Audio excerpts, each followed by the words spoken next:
Hello बच्चों, कैसे हैं आप सब। घड़ी कर रही है इशारा 3 बजने का और वक्त हो चला है हमारा मनपसंद प्रोग्राम का। जी हाँ, मैं बात कर रही हूँ मेरा दूरदर्शन मेरा विद्यालय कार्यक्रम का, जिसमें क्लास 1 और 2 की पढ़ाई होती है और हम नई नई चीजें सीखते हैं, वह भी मजेदार ढंग से। अभी चूंकि हम लोगों के स्कूल बंद हैं, इसीलिए अपनी पढ़ाई घर पर ही रहकर करनी है, जिसमें हमारे साथ होते हैं मम्मी, पापा और घर के अन्य बड़े लोग। तो तैयार है ना आप सब? चलिए देखते हैं आज का कार्यक्रम हम लोगों के लिए क्या क्या लेकर आया है। आज हम लोग सबसे पहले सुनते हैं बापू की पाती, जिसमें हम प्यारे बापू महात्मा गांधी के जीवन प्रसंग से जुड़ी बातों को सुनकर प्रेरणा पाते हैं। फिर हिंदी की कक्षा में खुलेगा कहानियों का खजाना और हम लोग देखेंगे एक कहानी जिसका नाम है उड़न छू पालना। उसके बाद समझेंगे वाक्य के बारे में। फिर चलेंगे अपने दोस्त गणित के पास और खेलेंगे एक खेल, चित्रों को गिनना। फिर संख्या का अनुमान लगाएं खेल में हम लोग समझेंगे संख्याओं को। और फिर पढ़ाई करेंगे घटाव की और सबसे अंत में पढ़ाई करेंगे अंग्रेजी की, जिसमें सुनेंगे एक राइम जिसका नाम है 1 2 बकल माई शू।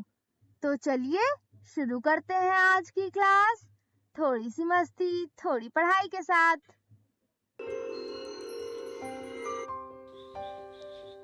बापू की कहानी, जिसमें हम बात करेंगे महात्मा गांधी के जीवन के बारे में।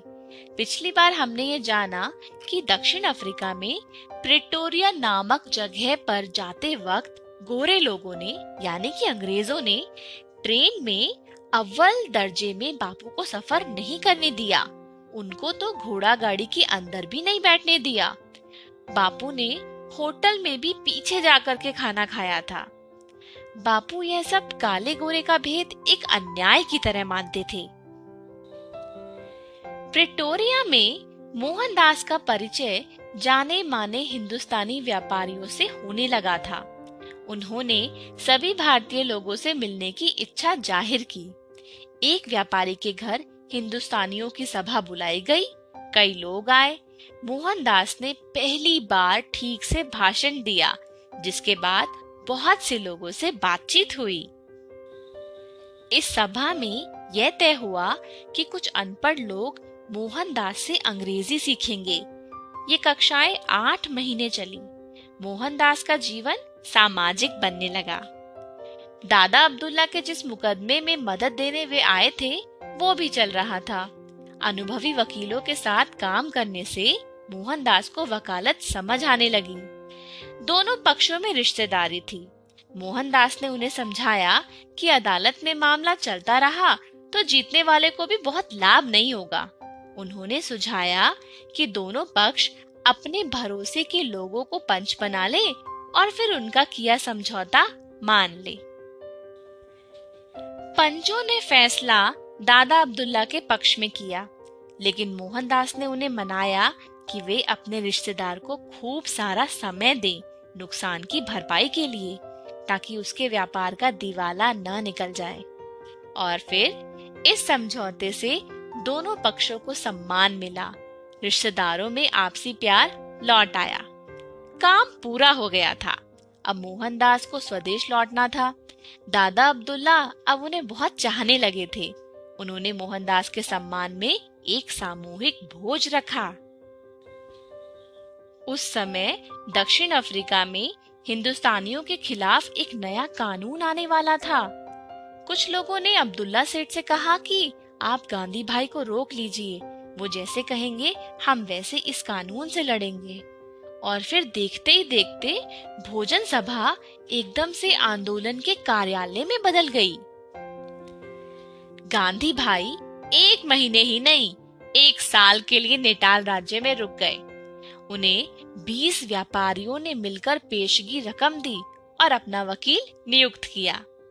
भारतीय राष्ट्रीय कांग्रेस की तर्ज पर मोहनदास ने नेटाल इंडियन कांग्रेस का गठन सन 1894 में किया। हिंदुस्तानियों को कई जुल्म सहने पड़ते थे। रात को बिना पहचान पत्र वो बाहर नहीं निकल सकते थे और चुनाव में भी ज्यादातर भारतीय वोट नहीं डाल सकते थे। पर सबसे बुरे हाल तो अनपढ़ मजदूरों के थे। उनके गोरे मालिक उन्हें गुलामों की तरह रखते थे, जब चाहे पीट देते थे और उन पर नए कर भी लगाए जाते थे। ये मजदूर सन 1860 के बाद तमिलनाडु, आंध्रा और बिहार जैसे राज्यों से गन्ने की खेती के लिए आए थे। इनसे अग्रीमेंट यानी इकरारनामा होता था, इसीलिए ये गिरमिटिया कहलाने लगे। गांधी भाई का नाम सुनकर बाला सुंदरम नाम का एक मजदूर मोहनदास से मदद मांगने के लिए आ गया। उसके गोरे मालिक ने उसे बुरी तरह पीट दिया था और उसके 2 दांत तोड़ दिए थे। उसका इलाज कराकर मोहनदास उसे एक मजिस्ट्रेट के पास ले गए। उसकी मुक्ति हुई। गांधी भाई गिरमिटिया मजदूरों के नेता हो गए। अब मोहनदास की कांग्रेस के साथ तरह तरह के हिंदुस्तानी आ गए थे। अमीर और गरीब, हर धर्म के लोग, मुस्लिम, पारसी, हिंदू, ईसाई और तरह तरह की जुबानें, गुजराती, तमिल, भोजपुरी, तेलुगु, उर्दू और अंग्रेजी भी। क्योंकि अब मोहनदास की दोस्ती कुछ गोरों के साथ भी होने लगी थी। उनका सौम्य और संकोची व्यवहार लोगों का मन जीत लेता था। आज के लिए इतना ही। अगली बार हम देखेंगे कि गांधी जी ने दक्षिण अफ्रीका में अन्याय के खिलाफ और कौन-कौन से काम किए।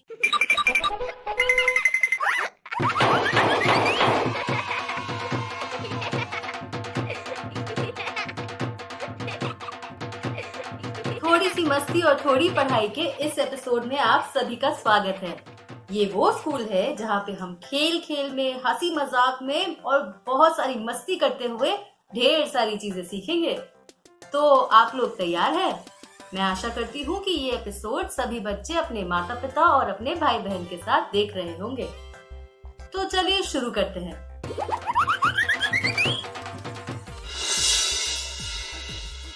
सबसे पहले हम सुनेंगे एक कहानी और फिर हम खेलेंगे कुछ अक्षरों के खेल। तैयार है? बिट्टू की काकी बिट्टू कहीं दिख नहीं रही है। वह अपनी सहेली के साथ बगीचे में खेलने गई है। अभी तक आई नहीं। आ जाएगी। काकी कौन आने वाला है? तुम्हारे ही आने की बात कर रहे हैं। आज बगीचे में खेलने कैसे चली गई? काका आज मेरी सभी सहेलियों का प्लान था। पर आज कौन सा खेल खेलने के लिए गई थी?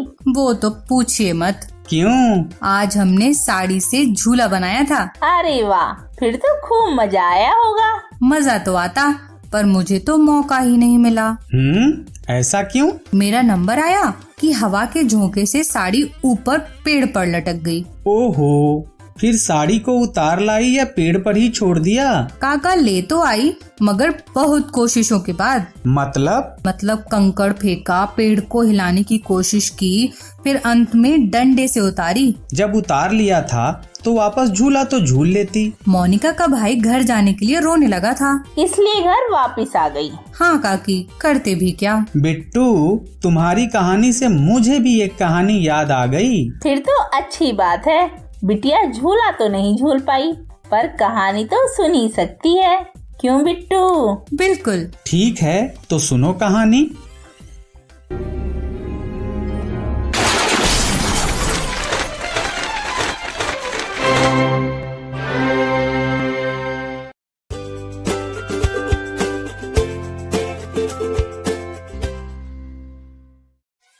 अब आप मीना से सुनिए कहानी उड़नछू पालना।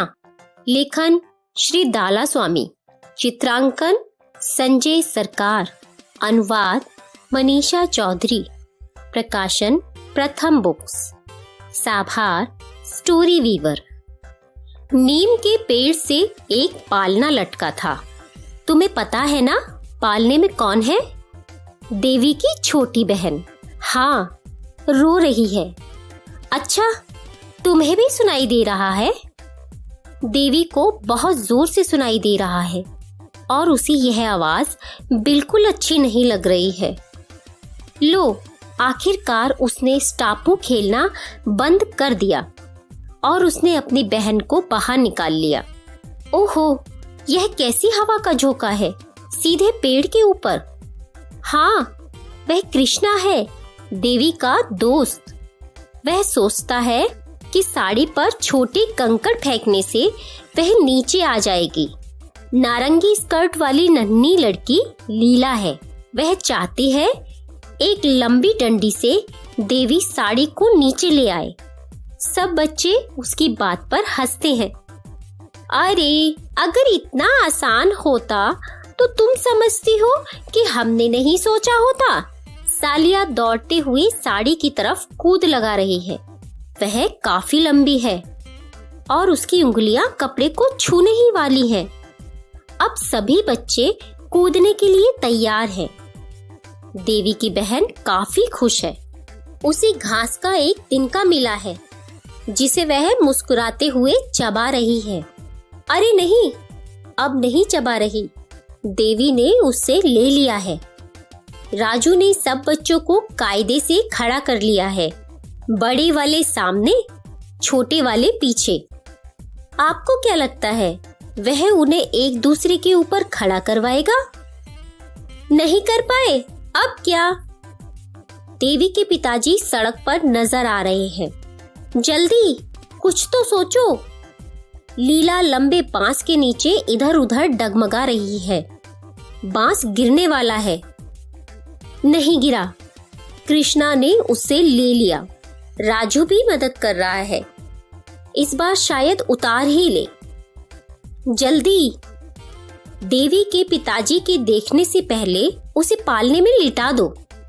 वैसे भी स्टापू खेलने के लिए दोस्तों का साथ अच्छा होता है।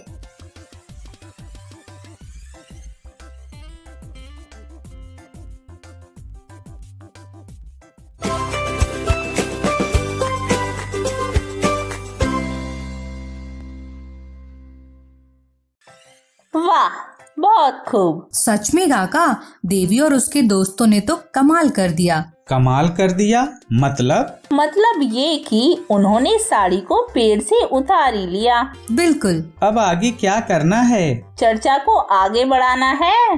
काका आप बताइए, पालना किस पेड़ पर लटका हुआ था? पालना नीम के पेड़ पर लटका हुआ था। अब बिट्टू तुम बताओ, पालने में कौन रो रही थी? पालने में देवी की छोटी बहन रो रही थी। अब काकी आप, कृष्णा ने साड़ी को उतारने के लिए क्या किया था? कृष्णा ने साड़ी उतारने के लिए छोटे कंकड़ फेंकना शुरू किया था। बहुत बढ़िया। बच्चों, अब बारी है आपकी अपने घर के सदस्यों के साथ चर्चा करने की। पहला प्रश्न, देवी को किसकी आवाज बिल्कुल भी नहीं अच्छी लग रही थी? दूसरा प्रश्न, लीला की बात पर सभी बच्चे क्यों हंसने लगे थे? तीसरा प्रश्न, देवी की बहन क्यों खुश थी? चौथा प्रश्न, देवी के पिताजी कहाँ जा रहे होंगे? पांचवा प्रश्न, साड़ी उतारने के लिए बच्चों ने क्या क्या किया था? बच्चों के भाई बहनों ने तो अपनी कॉपी में प्रश्न लिख लिए होंगे और अब वे इंतजार कर रहे होंगे। किस चीज का इंतजार कर रहे होंगे? जनाब, बच्चे खेल का इंतजार कर रहे होंगे।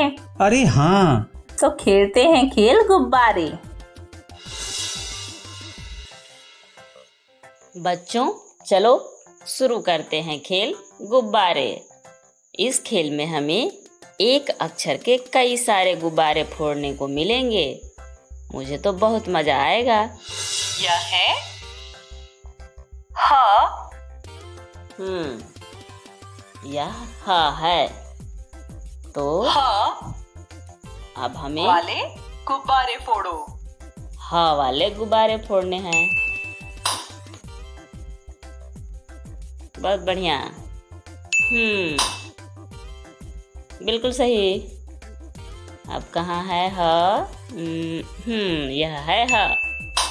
यह है त। त। अब हमें ता वाले गुब्बारे फोड़ने हैं। वाले गुब्बारे फोड़ो। ता बिल्कुल सही।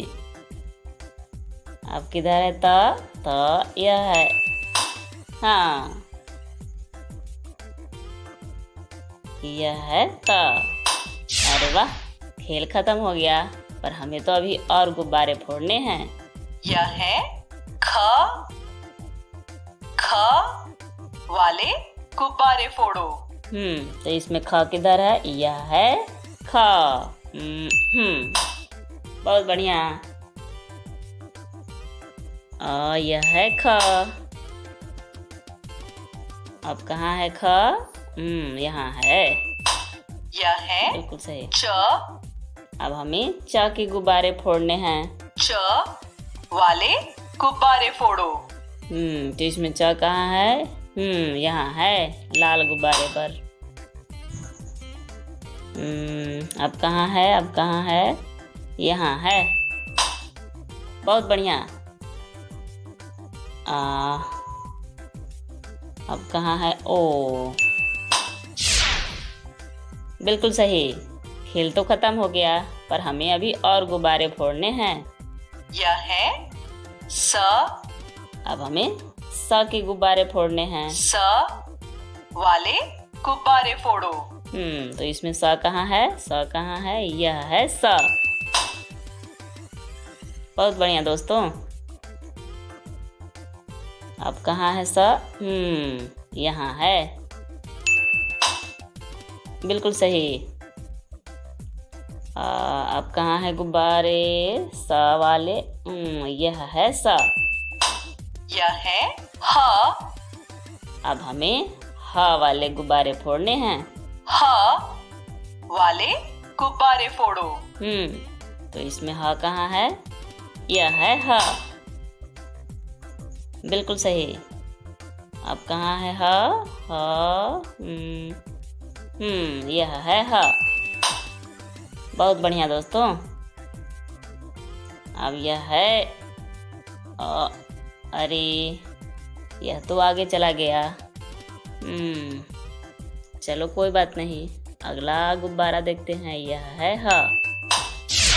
खेल तो खत्म हो गया, मुझे तो बहुत मजा आया गुब्बारे फोड़ने में। दोस्तों, आपको भी मजा आया होगा। तो फिर मिलते हैं। Bye bye.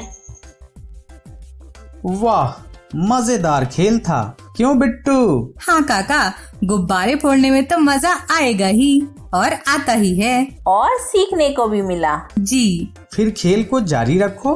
खेल तो जरूर खेलेंगे, पर दूसरा। वाह, यह तो और अच्छी बात है। अच्छी बात तो है, पर दूसरा खेल आप शुरू करने वाले हैं। मुझे भी पिटारा खोलना पड़ेगा। क्यों? सिर्फ आम खाइएगा, पेड़ नहीं लगाइएगा। ठीक है, खेलते हैं खेल। गलती माफ सुधारो तो सही। बच्चों, चलो शुरू करते हैं खेल गलती माफ सुधारो तो सही। नीचे दिए हुए वाक्यों में गलतियां हैं, उन्हें सुधारना है। तो यह वाक्य क्या है? डंहुल कल बाजार से लीची खरीद कर लाया। तो ये गलत लग रहा है। यहाँ पे राहुल होगा। राहुल कल बाजार से लीची खरीद कर लाया। अब सही लग रहा है। लीची बहुत मीठी थी। तो यह हो जाएगा बहुत ही मीठी थी। अब सही लग रहा है। चेक करते हैं। बहुत बढ़िया। अब आगे बढ़ते हैं। आज सुबह से बहुत बारिश हम रही थी। तो इसमें क्या गड़बड़ है? यहाँ है सुबह से बारिश हो रही थी। आज सुबह से बहुत बारिश हो रही थी। यह सही लग रहा है। बारिश बंद होने के बाद मैंने इंद्रधनुष देखा। तो यहाँ होने के जगह पे होने होगा। एक बार फिर पढ़ते हैं। आज सुबह से बहुत बारिश हो रही थी। बारिश बंद होने के बाद मैंने इंद्रधनुष देखा। ये ठीक लग रहा है, चेक करते हैं। अरे वाह। अब आगे बढ़ते हैं। हमी रोज सुबह सवेरे उठते हैं, तैयार होकर रोज स्कूल जातम है। तो ये गड़बड़ लग रहा है। जाती, चलो चेक करते हैं। ओ नहीं, अच्छा, तो यहाँ पे हमी के जगह पे हम होगा। हम रोज सुबह सवेरे उठते हैं, तैयार होकर रोज स्कूल जाते, यहाँ पर जाते होगा, जाते हैं। अब सही है, बिल्कुल सही। अब आगे बढ़ते हैं। अजमल उक अच्छा लड़का है। तो अजमल उक के जगह एक होगा। अजमल एक अच्छा लड़का है। वह, अच्छा, यहाँ विह दिया है। रोज पाठशाला पढ़ने जाता है, यहाँ पे वह होगा। वह रोज पाठशाला पढ़ने जाता है। यह सही लग रहा है, बहुत बढ़िया। अब आगे बढ़ते हैं। रीत को आंधी आई थी। रीत को आंधी आई थी या रात को आंधी आई थी? यहाँ रात होगा शायद। रात को आंधी आई थी। आंधी में बगीचे के कुछ पेड़ उखड़ गए। यह तो सही लग रहा है, पर इसमें गड़बड़ कहाँ है? अच्छा, यहाँ गड़बड़ है। यहाँ पे ये वाला चिन्ह होगा। चलो अब इसे चेक करते हैं। बहुत बढ़िया। अब आगे बढ़ते हैं। खेल तो खत्म हो गया। शानदार। इस खेल को खेलने में बहुत सोचना पड़ा। मतलब मजा नहीं आया? नहीं, बहुत मजा आया, पर सीखने को भी मिला। अब वापस तैयार हो जाइए। खेल खेलने के लिए नहीं, देखने और बनाने के लिए। अच्छा, तो शुरू करो।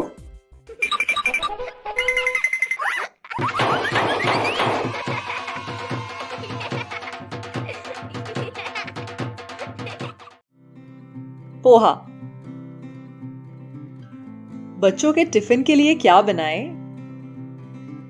यह सवाल हर माँ के मन में आता है। बहुत कम समय में और कम तेल में बनाया जाने वाला पोहा बच्चों के टिफिन के लिए एक अच्छा विकल्प है। तो चलिए देखते हैं कि पोहा कैसे बनता है। पोहा की रेसिपी।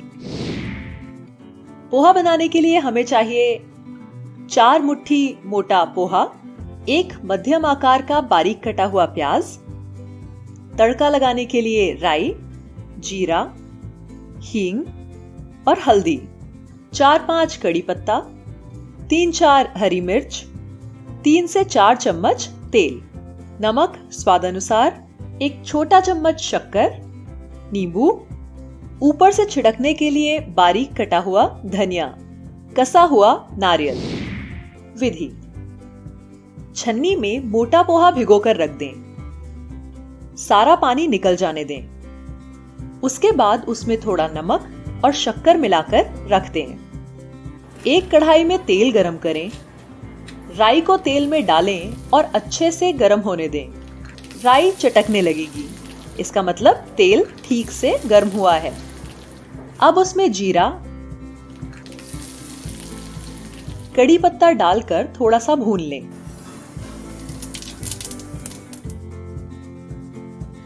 फिर उसमें कटा हुआ प्याज और हरी मिर्च डालें।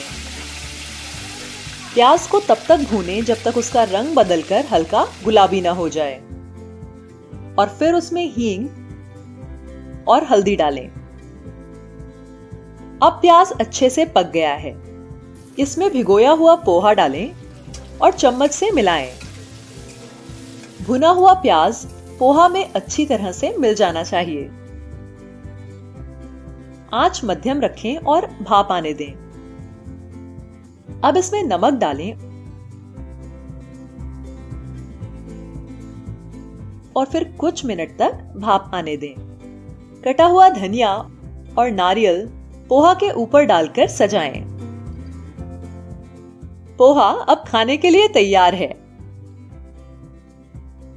प्याज के साथ आलू, मूंगफली इत्यादि इस्तेमाल करके आप इसे और स्वादिष्ट बना सकते हैं।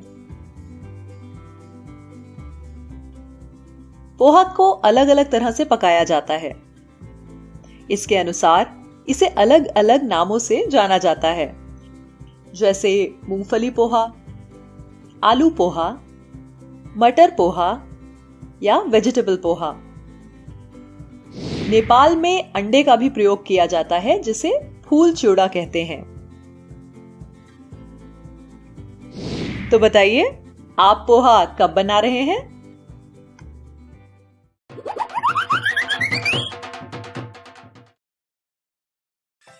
क्यों? पोहा बनाना तो आप सीख गए होंगे। कुछ कुछ से काम नहीं चलेगा, बनाना पड़ेगा। काकी, मैं और काका मिलकर बनाएंगे। फिर तो जरूर बना लेंगे। चलो बिट्टू, बनाते हैं पोहा। बच्चों, बिट्टू और बिट्टू के काका तो गए पोहा बनाने। आप भी अपनी माँ को पोहा बनाने के बारे में बताइए और उनके साथ मिलकर पोहा बनाइए और सबको खिलाइए। दोस्तों, क्या आपको याद है हमने पानी से बनने वाला संगीत सुना था? आज हम चम्मच से संगीत बजाने वाले हैं। हमें चाहिए 2 चम्मच, 1 स्ट्रॉ, रबर बैंड और कैंची। चम्मच से संगीत निकालने के लिए हमें सबसे पहले स्ट्रॉ का छोटा टुकड़ा काटना है। अब 2 चम्मच को हम एक दूसरे से विरुद्ध रखेंगे। 2 चम्मच के बीच में स्ट्रॉ के टुकड़े को रखेंगे। अब उसे ऐसे रबर से बांध देंगे। रबर की मदद से हम स्ट्रॉ को नीचे की ओर ले जाएंगे। चलिए अब चम्मच से संगीत बजाते हैं।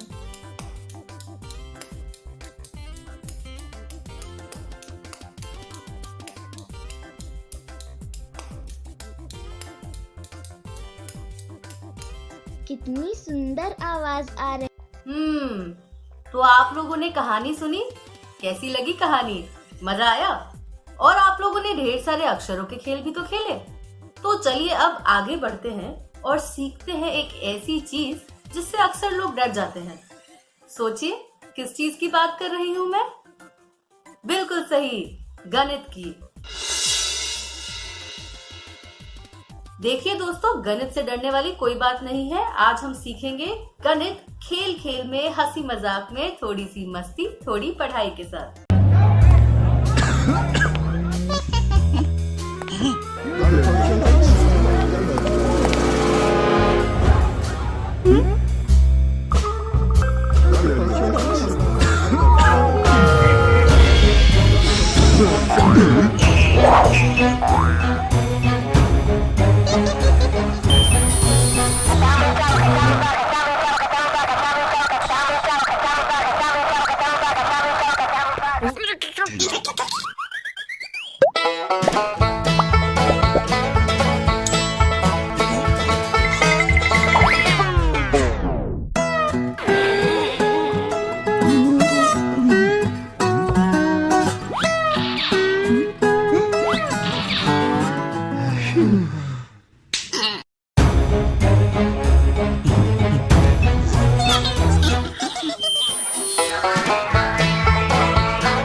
हमारी राइम नंबर से जुड़ी है। आज की राइम का नाम है 1 2 बकल माय शू। इस वीडियो को बनाया है प्रथम इन्फोटेक ने।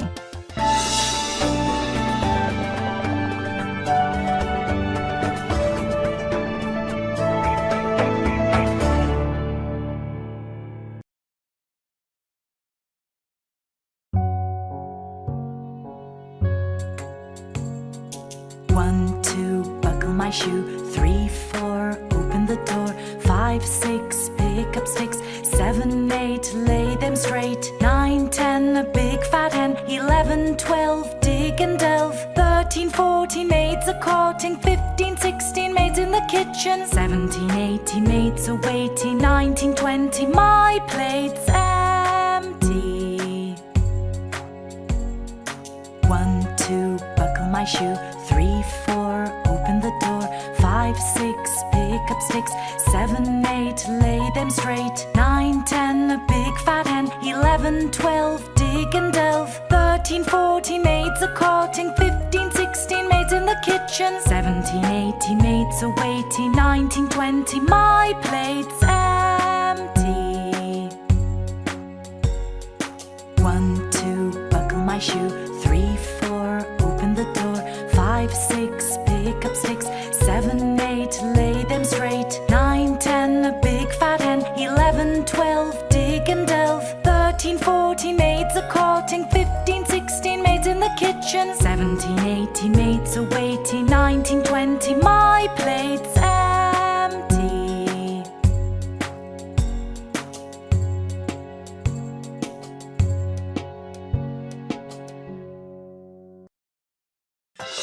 अरे वाह, हम तो राइम सुनते सुनते 1 से 20 तक सब नंबर सीख गए।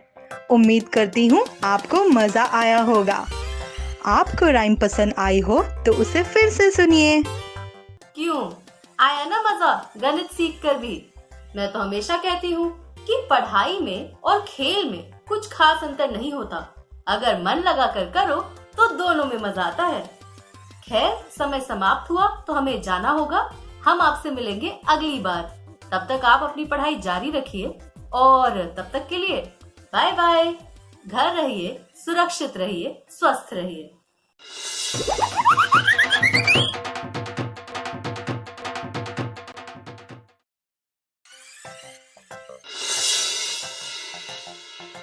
चित्रों को गिनना। यहाँ पर आकृति है। इस आकृति में देखकर बताओ कि पिंकी का कौन सा जन्मदिन है। तो केक में लिखा है 5, तो इस प्रकार पिंकी का 5वां जन्मदिन है। हाँ, बिल्कुल ठीक। यह पिंकी का 5वां जन्मदिन है। दूसरी आकृति है। इस चित्र में कितने गुब्बारे हैं अमन, ये बताओ। इस चित्र में यहाँ मेरे को पहला दिखा, फिर ये दूसरा, फिर ये तीसरा। हाँ, ये 3 हो गए। अब 3 देखो, ये है। ये 4, ये 5वां और ये 6वां। 2 और दिख रहे हैं।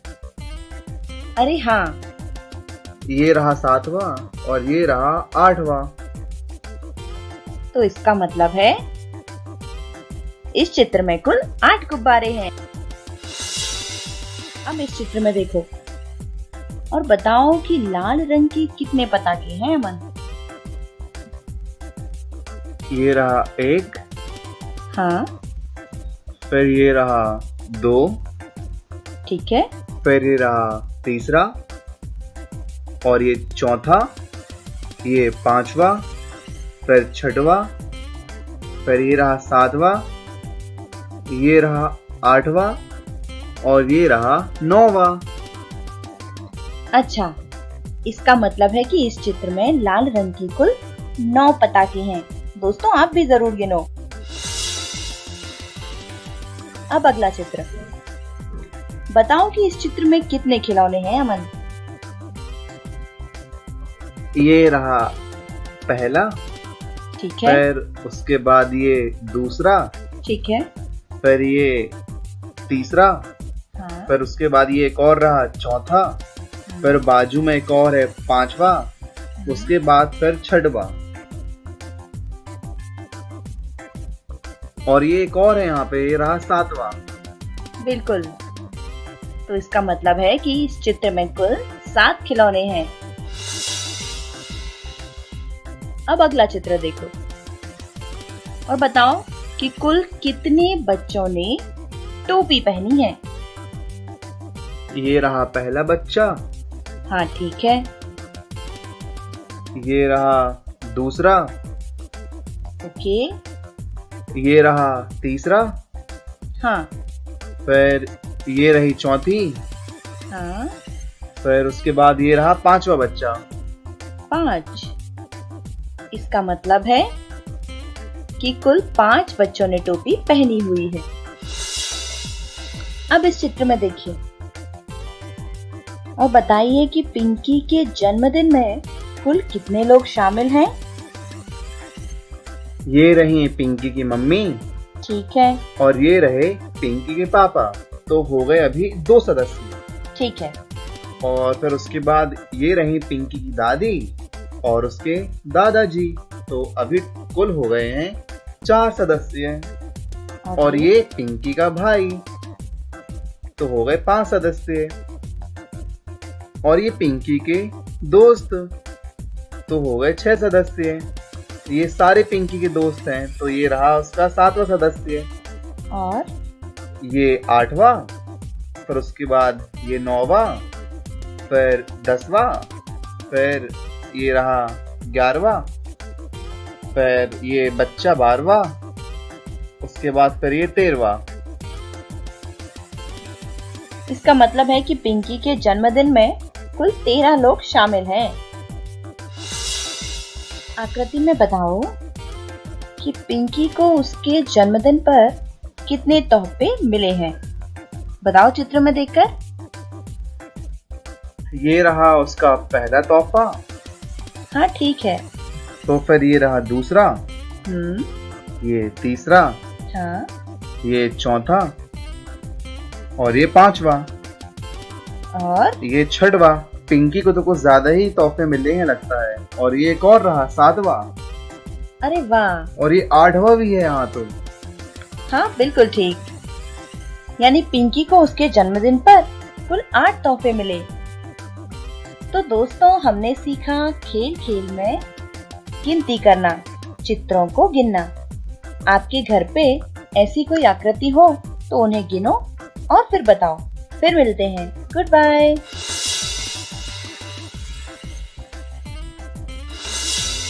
हम खेलने वाले हैं आज एक मजेदार खेल।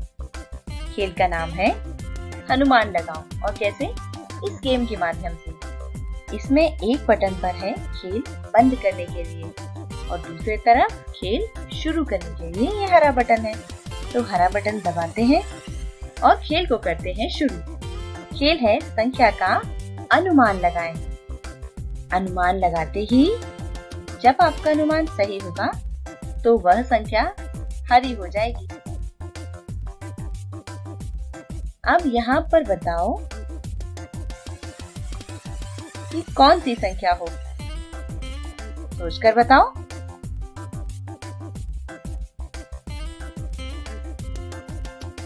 एक बात का ध्यान रखना, यह संख्या 10 से ज्यादा है और 60 से कम है। 52। 52? नहीं, यह 52 नहीं है। यह संख्या 45 से कम है। थोड़ा और सोचो। तो फिर 42। 42?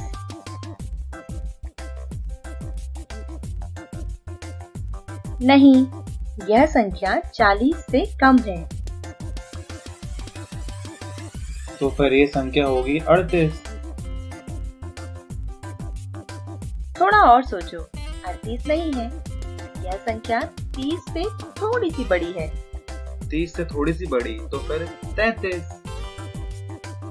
33? हाँ, एकदम सही।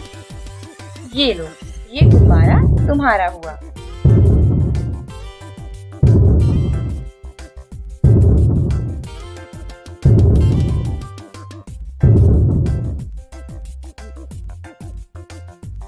इस बार तुम बताओ कि अब कौन सी संख्या होगी।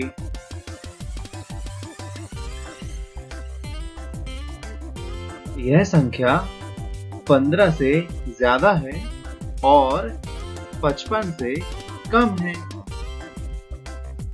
तो फिर यह संख्या 18 है। नहीं, यह संख्या 25 से ज्यादा है। 25 से ज्यादा है तो फिर 38 है। नहीं, यह संख्या 40 से ज्यादा है। 40 से ज्यादा है तो फिर 47 होगी। नहीं, ये भी गलत है। यह संख्या 45 से थोड़ी कम है। तो फिर यह 42। हाँ, आप बिल्कुल सही हो इस बार। ये मैं जीत गई। और ये मिला आपको गुब्बारा आपका। Thank you.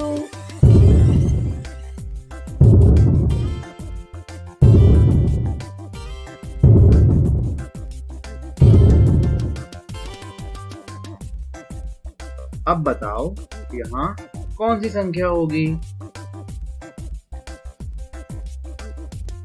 संख्या का अनुमान लगाएं। यह संख्या 15 से ज्यादा है और 65 से कम है। मैं सोचती हूँ तो यह संख्या 53 है ना? नहीं, यह संख्या 50 से कम है। 50 से कम है तो फिर 46 होगी। नहीं, यह संख्या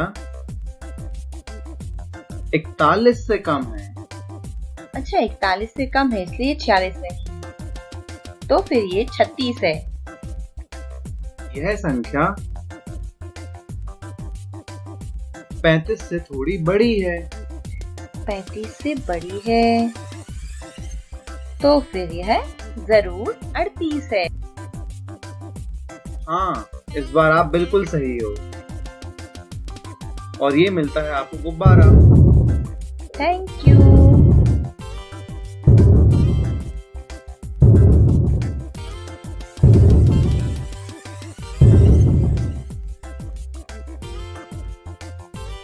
अच्छा, अब मेरी बारी है। आप बताओ कि यहाँ पर कौन सी संख्या होगी।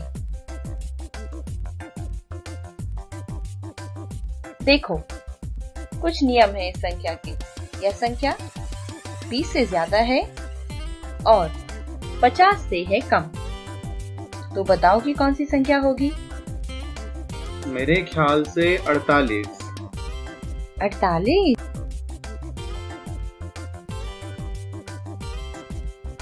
अनुमान तो तुमने सही लगाया, लेकिन यह संख्या नहीं है। यह संख्या 46 से कम है। आप बताओ कि यह संख्या कौन सी होगी। यह संख्या होगी 44। नहीं, थोड़ा और सोचना पड़ेगा, क्योंकि यह 44 नहीं है। यह संख्या 28 से कम है। आप बताओ। अब यह संख्या होगी 25। नहीं, यह संख्या 20 से थोड़ी सी बड़ी है।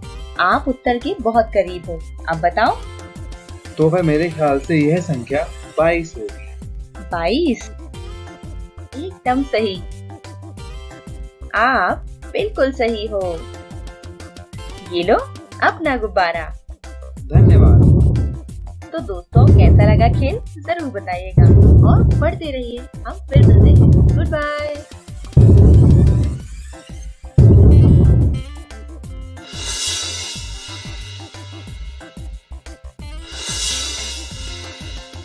आओ सीखें घटाओ।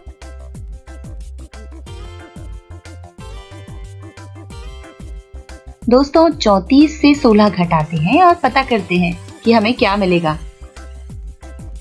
आपको पता है कितना मिलने वाला है? आओ देखते हैं। एक टेबल बनाते हैं दहाई इकाई लिख लेते हैं। यहाँ हासिल लिखेंगे। अब दहाई पर 34 में है 3 और इकाई पर 4 है, इसे लिख दिया और घटा दिया ये 16 जिसमें 1 दहाई है और 6 इकाई है।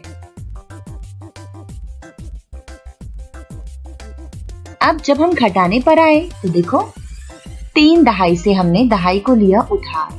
क्यों भाई? क्योंकि इकाई पर 4 था जिससे 6 इकाई घटाना मुश्किल था।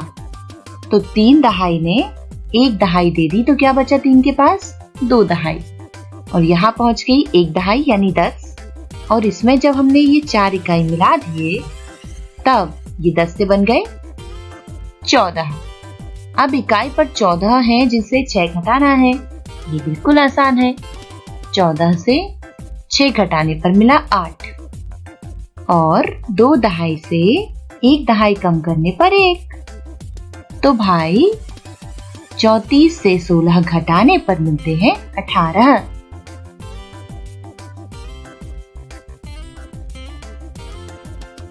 अब यहाँ देखो 52 और 28 इन्हें घटाएं। बताओ कितना मिलेगा? आप भी हल करो। देखते हैं 52 से 28 घटाने पर क्या मिलने वाला है। इसके लिए टेबल बना लेते हैं, इकाई दहाई लिख लेते हैं और यहाँ पर हम लिखने वाले हैं हासिल को। तो आप देख सकते हैं अगर हम बात 52 की करें तो दहाई और इकाई कितना है? 5 दहाई 2 इकाई। अब इसमें घटाते हैं ये 28 जिसमें 2 दहाई और 8 इकाई है। अब इसे घटाएं तो 2 से 8 घटेगा नहीं, इसलिए हम दहाई के पास पहुंचे और हमने 5 से दहाई मांगी। तो 5 दहाई से 1 दहाई कम हो गई, क्या बचा? 4 दहाई। कहाँ गई 1 दहाई? इकाई के पास। अब यहाँ हो गए 10 और 2 पहले से हैं तो ये 2 नहीं बचे। अब कितने बचे? 10 और 2 मिलकर हो गए 12। 12 से 8 घटाया तो मिला 4 और 4 दहाई से घटाया 2 दहाई को तो मिला 2। तो अब आप देख सकते हो कि 52 और 28 घटने पर होते हैं 24। 52 से 28 घटाया तो 24 मिला। ये देखिए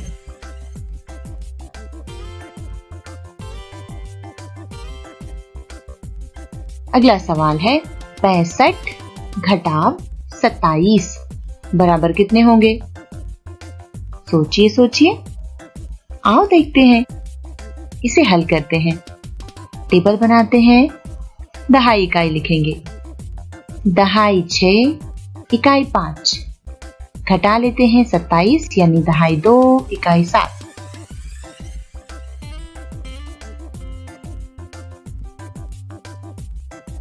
अब हमने 5 इकाई से 7 इकाई को घटाने की कोशिश की तो नहीं घटा, इसलिए हम दहाई के पास पहुंचे और हमने 6 दहाई से 1 दहाई मांग ली। तो अब 6 दहाई नहीं बची। कितनी बची? 5 दहाई और 1 दहाई कहाँ पहुंच गई? इकाई के पास। तो इकाई पर कितने हो गए? 10 और 5। अब सिर्फ 5 नहीं है, 10 और 5 15। 15 से घटा लेते हैं ये 7 तो मिलेगा 8 और 5 से 2 घटाओ तो मिला 3 यानी 65 से 27 घटाया तो 38। अब अगला सवाल करें। 47 से 19 घटाओ कितना मिलेगा? सोचो। आओ देखते हैं। यहाँ टेबल बना लेते हैं। इकाई दहाई लिख लेंगे और यहाँ हम लिखेंगे हासिल। तो देखिए 47 में 4 दहाई 7 इकाई। ठीक है, लिख देते हैं। फिर घटाते हैं 19 यानी 1 दहाई और 9 इकाई। अब 7 से 9 घटा के देखा था तो घट नहीं रहा था। किसके पास पहुंचे? 4 दहाई के पास। 4 दहाई से क्या मांगा? 1 दहाई उधार, तो 4 के पास 3 दहाई बचा और यहाँ हो गया 10, यानी 1 दहाई। अब 7 है क्या? नहीं, अब 7 इकाई नहीं है, अब तो बढ़ गए। 7 और 10 हो गए हैं कुल 17। अब 17 से घटाया 9 को तो मिला 8 और 3 से 1 घटाने पर 2। तो इस तरह 47 से 19 घटाने पर 28, यानी 47 घटाव 19 बराबर 28 होते हैं। दोस्तों, घटाव के सवाल तो आपने हल कर लिए, अब आपकी बारी है। करिए हल, उठाइए कॉपी पेन, हम फिर मिलते हैं। Good bye.